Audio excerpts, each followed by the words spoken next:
Ang mga maiinit na isyung pambayan, mga balitang kailangan mong malaman, usapin sa pamahalaan, politika, ekonomiya at kabuhayan. Ito ang mga dapat mong malaman, pakialaman at pag-uusapan dahil kayo ang tinig ng mamamayan dito sa Damdaming Bayan.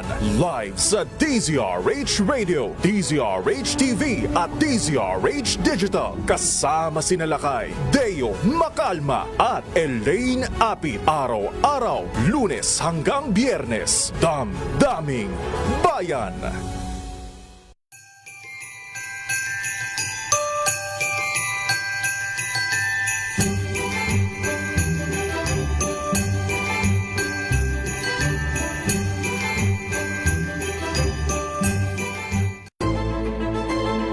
Pakikinggan ang bawat panig. When you fight for justice, think about the queer people. Kung hindi kami magkukwento, sino ang magkukwento para sa amin? Ang mga panawagan, ipababatid. Hindi talaga ito masusing pinag-aralan ng gobyerno. The women who are beaten and abused. It's time to listen to their voices. Tunghayan ang iba't ibang boses, mga kwento mula sa iba't ibang anggulo. Dito lang sa Point of View. Mapapanood tuwing linggo, alas 12 ng tanghali sa DZRH TV.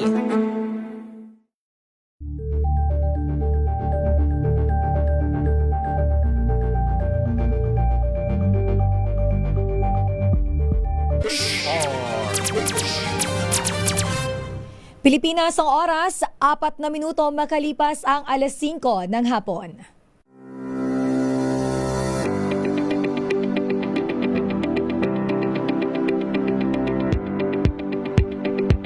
Ngayong Energy Month, samahan niyo kami tuwing Sabado at Linggo alas 5 hanggang alas 5:30 ng hapon para sabay-sabay nating tuklasin ang mga kaalaman, solusyon at isyung pang-enerhiya mula sa kalinisan ng pinagkukunan hanggang sa kahusayan ng ating supply at marami pang iba sa tulong ng Aboitiz Power kasama ang Department of Energy.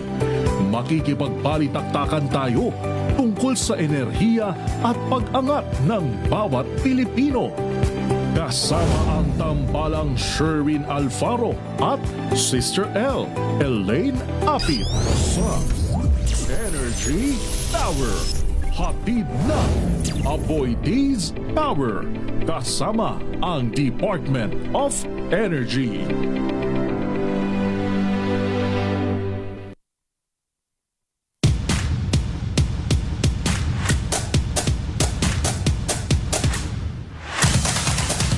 Isang magandang hapon at energetic, powerful na hapon po sa ating lahat, Luzon, Visayas at Mindanao.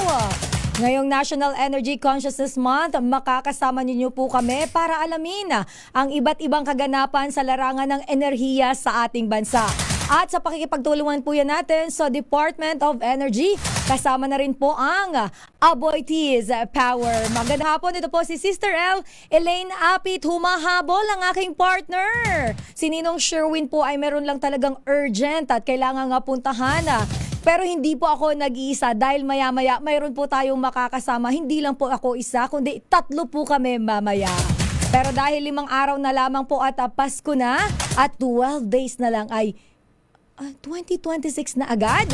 Nako, bagong taon na po. Meron tayong makakakwentuhan ngayong hapon dito sa ating programa. Alam naman po natin tuwing New Year at Christmas, lahat nagbabakasyon. Pero may mga tao po talagang nagtatrabaho at tinitiyak na ang serbisyo sa publiko sa bawat Pilipino ay maganda pa rin at katulad na lamang po ng ating makakausap ngayong hapon. Sila po ang tumitiyak na magiging merry ang ating Christmas, maliwanag ang ating Christmas at hindi tayo nagpapaypay habang nagse-celebrate ng Pasko.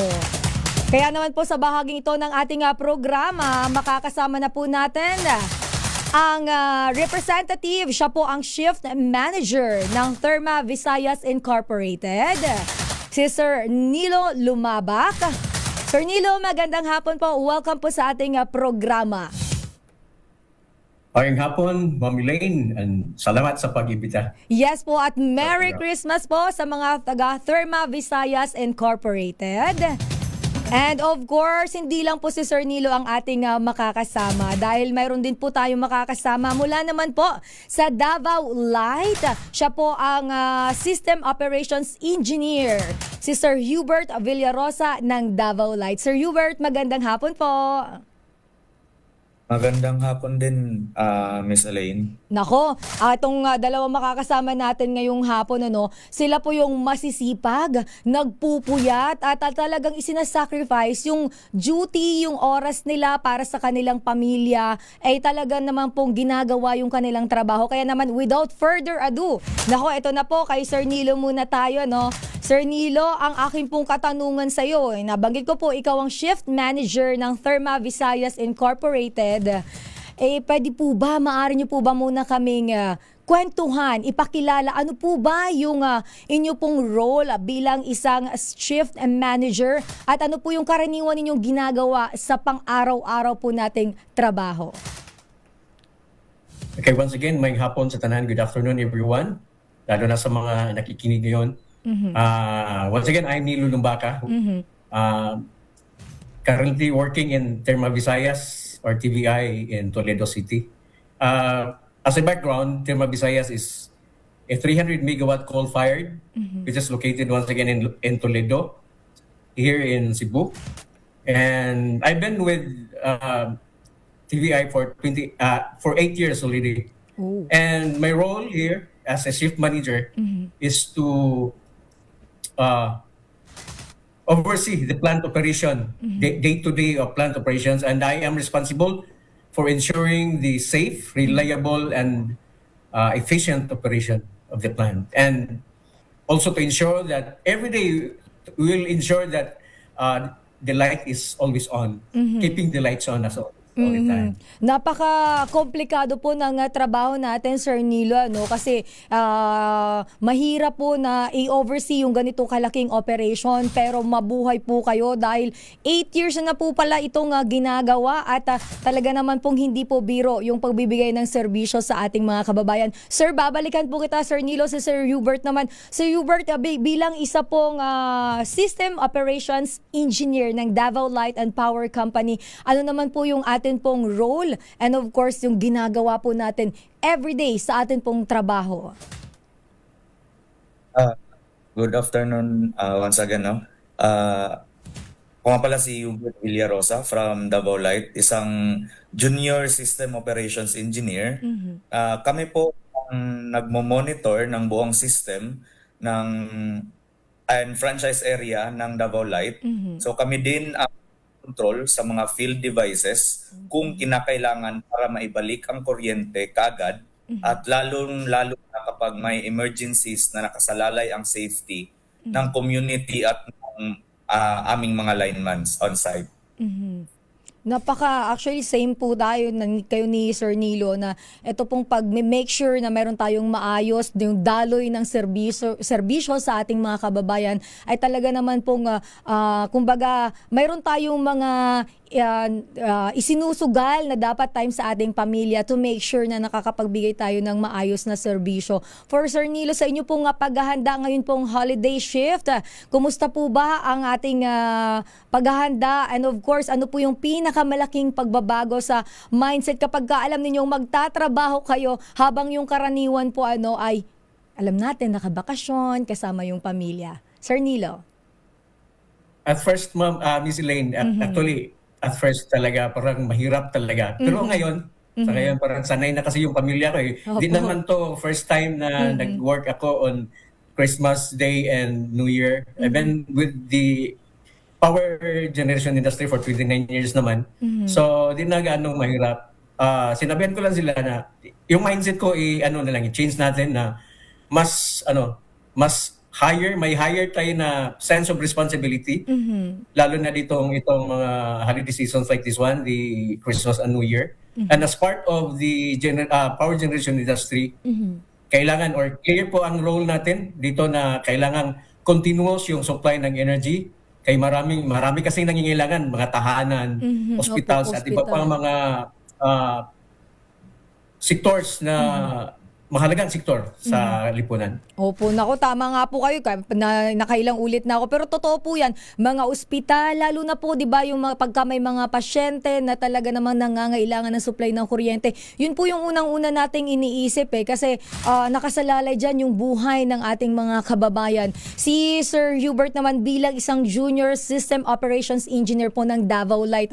Paano naman po yung monitoring natin, Sir Hubert, kapag po yung, of course, meron po tayong sistema na remotely. Paano po natin ginagawa yung monitoring doon? At pwede niyo po ba sa aming i-describe yun pong mga nangyayari katulad na po ng mga unexpected power interruption o kaya po may biglaang aberya po sa ating mga linya ng kuryente?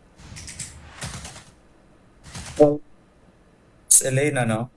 Monitoring remotely ay nangangahulugan po na tinitingnan namin ang kalidad ng kuryente sa buong system o buong Davao na nasa control center lamang po kami. So sa isang lugar lang po kami at nakikita namin or namomonitor namin ang buong franchise area. Ngayon, nakikita namin ito sa aming mga computers lamang kung ano ang status ng mga naturang online devices, kung may aberya o wala. Tsaka sa panahon naman ng emergencies or yung mga biglaang aberya sa linya, ang nangyayari po ay tumatawag sa control center ang mga linemen kung ano ang nangyari sa field at doon po kami nagsisimula kung ano ang pwede nating gawin. Pagkatapos ay nagpapaanunsyo kami sa mga maaapektuhang customers kung kailangan patayin ang linya para maayos ang nasirang line device or putol na linya. Lalo na kapag kailangan ng linemen na patay ang linya bago makapagtrabaho to ensure their safety.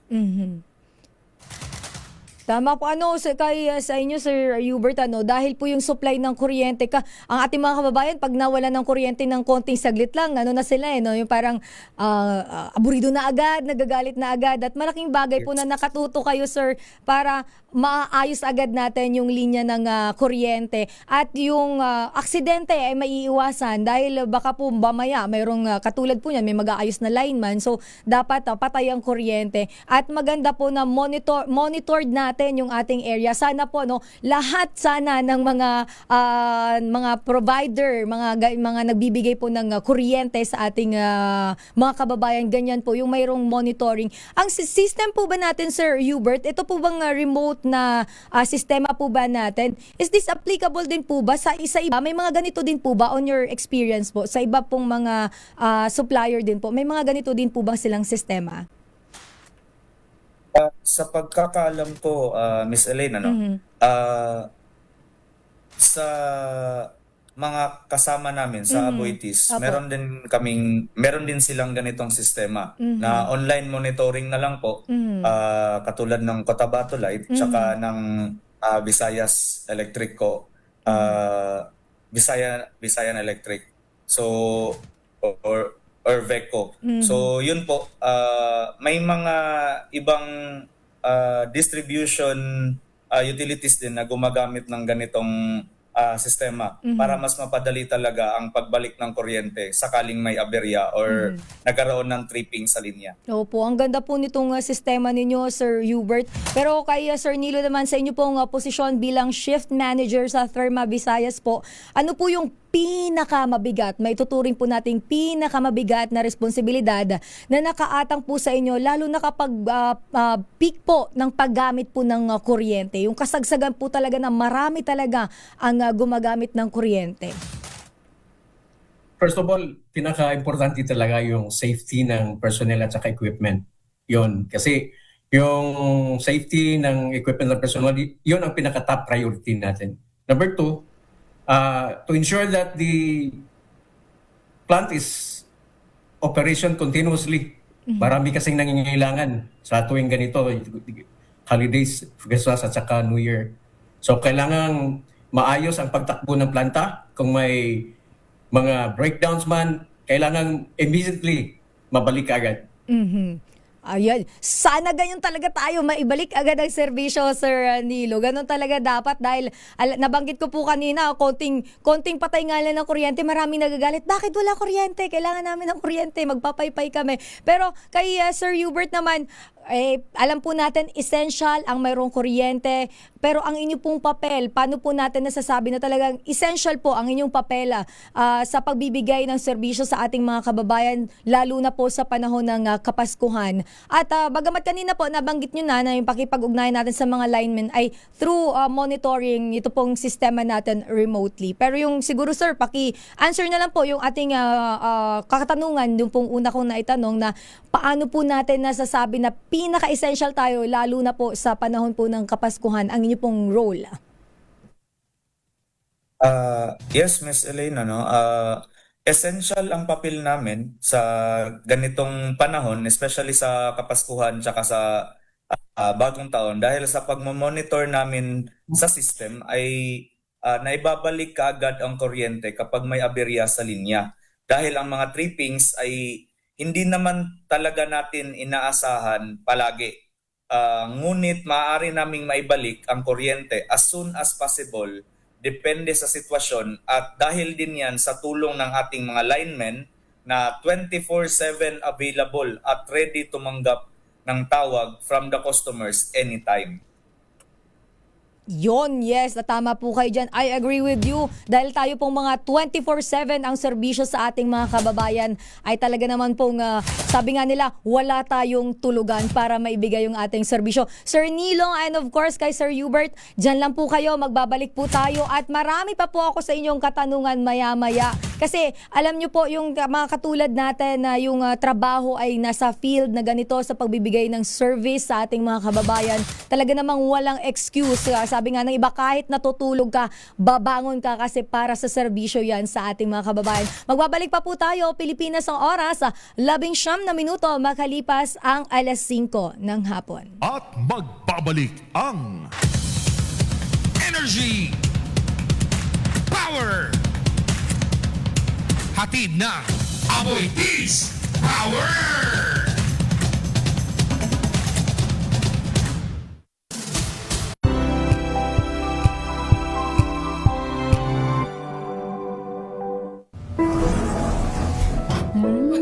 Amoy forever. Amoy LQ.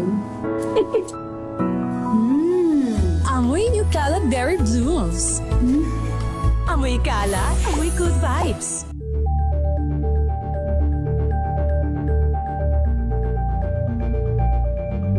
Maulan man, no worries na amoy kulong ang damit. Charm Fabcon, bangong kumaka-bloom.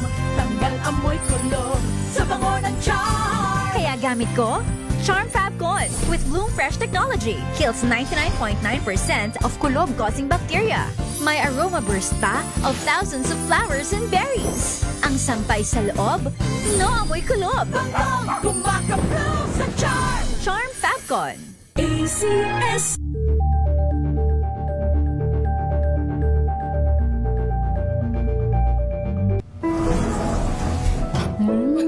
Amoy forever. Amoy LQ. Amoy New Cala Berry Blooms. Amoy Cala, amoy good vibes.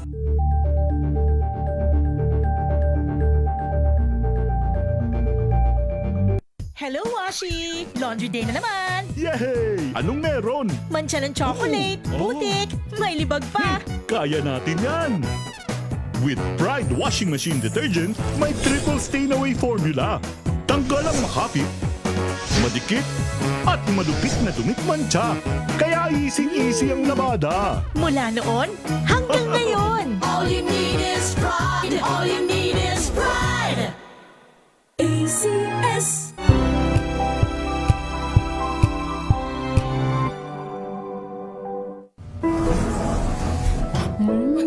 Amoy forever.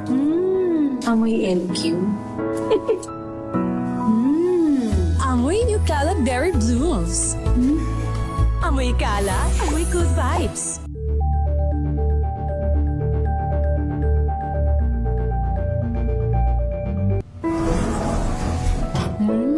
Amoy forever. Amoy LQ. Amoy New Cala Berry Blooms. Amoy Cala, amoy good vibes.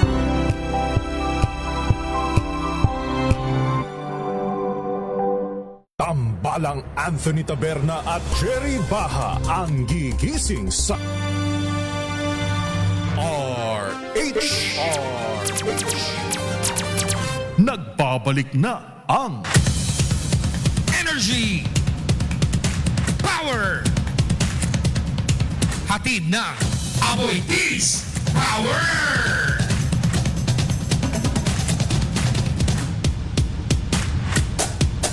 Kasama niyo pa rin po sa programa Sister Ella Lane Apet and of course minus ang aking partner Sherwin Alfaro. Balikan na natin ang ating mga guest ngayong hapon. Kasama pa rin natin si Sir Nilo Lumbaca, Shift Manager ng Therma Visayas Incorporated, and si Sir Hubert Villarosa, System Operations Engineer ng Davao Light and Power Company. Nako, eto sir, mga sir, usapan po tayong public service, pagbibigay ng serbisyo sa ating mga kababayan, lalo na po sa panahon ng holiday season. Sa kay Sir Nilo, sa tagal po ninyo sa serbisyo, alam ko po mahirap minsan na halimbawa, yung pamilya natin hinahanap tayo sa oras ng pagse-celebrate natin ng Christmas o New Year. Paano po natin ipinapaliwanag, ipinapaintindi sa inyo pong pamilya yung pangangailangan po ng inyong pagtatrabaho habang sila po ay nagse-celebrate ng Christmas? Yeah. Miss Elaine, at first talaga parang mahirap ipaliwanag na na magtrabaho ako tuwing Pasko at New Year. Pero sinabihan ko lang sila na as part of the power generation industry, we must have to keep the lights on always. And we are just like the doctors, firemen, policemen, and among others na kailangan ng availability natin. Okay. Kailangan 24/7 andun tayo. And we have to give up the opportunity to relax, to celebrate, to share special moments with our loved ones because we have the mandate. We must have to be available at all times. Pero yung fulfillment, Sir Nilo, iba kapag nakapagbigay tayo ng serbisyo sa mga kababayan natin. Iba talaga yung pakiramdam. Yes, parang motivation na rin natin yung na-successful yung celebration, napagdiriwan nila. Parang ma-motivated din tayo at saka inspiration din namin. Of course. And of course, tingin ko, ganyan din si Sir Hubert. Si Sir Hubert, kapag Pasko, halimbawa, bagong taon, at mayroon po ba kayong tinatawag na, yung parang, kasi di ba usually yan may mga countdown yung ating mga kababayan. Ano po yung pinipili nyong gawin kapag mga ganun pong oras, magpahinga o pumasok na lang po sa shift? At paano naman po tayo nagpapaalam sa ating pamilya na kailangan kong dumuti? Sir Hubert. So, ayun syempre, ginagawa ko minsan pag hindi ako or sa countdown na syempre nagse-celebrate din kami dito sa sa office pag countdown, especially New Year. So, bale yung mga kasama ko sa trabaho na yung nagiging kasama ko or nagiging family ko sa sa pagsalubong ng bagong taon tsaka sa Pasko. So sa katanungan na paano ko napapaintindi, tama po ba? Opo, yes po. Opo. Napapaintindi sa pamilya ko. So syempre since kami din ay customers, tsaka yung pamilya ko ay customers din ni Davao Light. So I ensure or we ensure na yung pamilya natin or yung buong community ay may ilaw or may kuryente sa pagdating ng Kapaskuhan tsaka bagong taon. So, pinapaintindi ko sa kanila na kailangan itong sacrifices na to para maging successful ang ating New Year and Christmas celebrations, kahit na yung sacrifices is yung family bonding, tsaka yung ibang kwentuhan, pagsasalo-salo. Little sacrifices lang po para sa ikabubuti or para sa kasiyahan ng nakararami. Nakakatawa na ano po, iba yung sacrifice talaga natin nasa field ganito kapag mga holiday season. Pero bilang panghuli, Sir Hubert, ano po ang inyong mensahe, pagbate para sa inyo pong mga kasamahan rin sa Avoitis Power na katulad nyo rin po nagtatrabaho ngayong holiday season at sa inyo rin pong pamilya at mahal sa buhay na magdiriwang ng Christmas or New Year nang hindi po kayo kasama? So, sa aking mga kasamahan, sa aking mga kaibigan sa Davao Light, especially sa Avoitis Power. So, Merry Christmas and Happy New Year sa ating lahat. So, let's be proud of what we can contribute to our community through our sacrifices. This is the season of giving, and this is what we can give to everyone to ensure that our customers, together with our families, will celebrate Christmas and New Year with the lights on. So sa aking pamilya o mga minamahal sa buhay naman ay nagpapasalamat ako sa pag-intindi na ang nature ng aking trabaho ay ang ganitong mga sakripisyo, lalo na kapag Pasko at Bagong Taon. Wala man ako sa tabi ninyo, pero mararamdaman ninyo ang aking buong presensya dahil nakasindi lahat ng ilaw at nakaandar ang mga stereo ninyo para sa pagdiriwang ng matiwasay at masaya. Yes, napakaganda ng mensahe mo, Sir Hubert, At makakapag-video okay po kayo. Kapag wala sila, Sir Hubert, wala kayong kuryente. Sige kayo, wala magbabantay. Nako, Sir, maraming salamat po. Iba po ang puso, ang passion po ninyo. Merry Christmas po. Maraming salamat po. And of course, Sabado po ngayon, nag-alat po kayo ng time, nag-share po kayo ng story. Sana po mas ma-motivate pa po yung inyo pong mga kasamahan. Mga katulad po ninyo na nagbibigay ng serbisyo kahit po ganitong panahon na holiday season na yung iba po ay nagbabakasyon. Thank you, Sir Hubert si Sir Hubert Villarosa ng Davao Light and Power Company. Siya po ay isang System Operations Engineer. Ay medyo nag yung Zoom ni Sir Hubert. Pero balikan ko si Sir Nilo. Sir Nilo, ano po ang ating mensahe, pagbati po para sa inyo pong mga kasamahan, syempre sa inyo pong pamilya. At Sir, ano ang iyong wish o hiling sa lahat ng mga Pilipino ngayon pong Kapaskuhan at paano po ninyo gustong matandaan ng mga tao ang serbisyo ng buong power industry? Sir Nilo?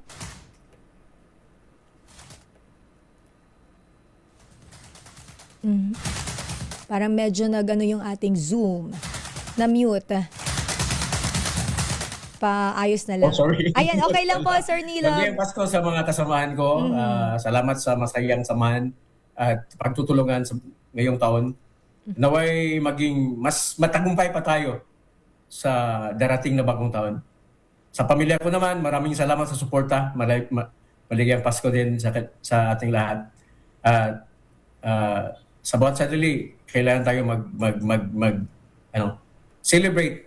Kahit hindi Christmas, patuloy yung celebration natin. Merry Christmas. At sa wish ko sa buong lahat ng mga Filipino, para sa mga Filipino ngayong Kapaskuhan at sa bagong taon, ay kapayapaan sa loob,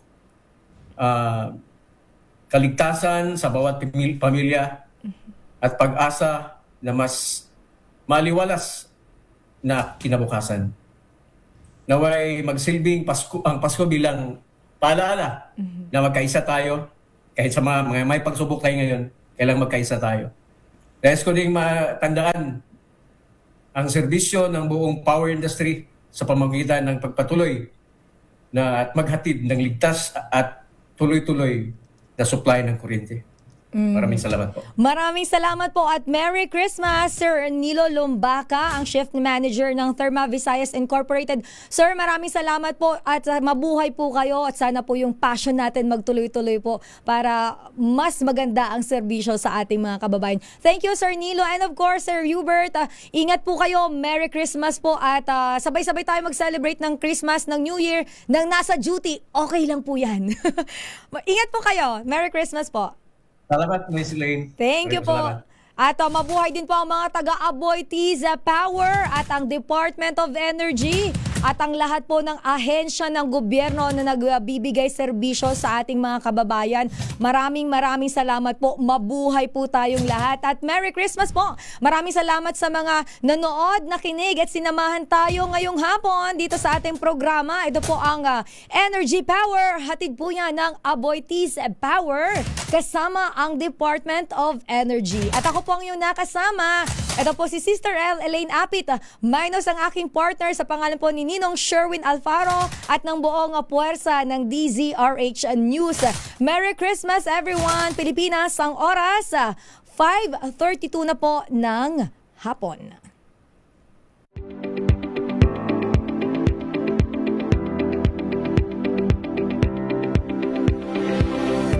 Sa panahon ng mabilis na pagbabago, ang tunay na lakas ay nasa kaalaman at sa enerhiyang maaasahan.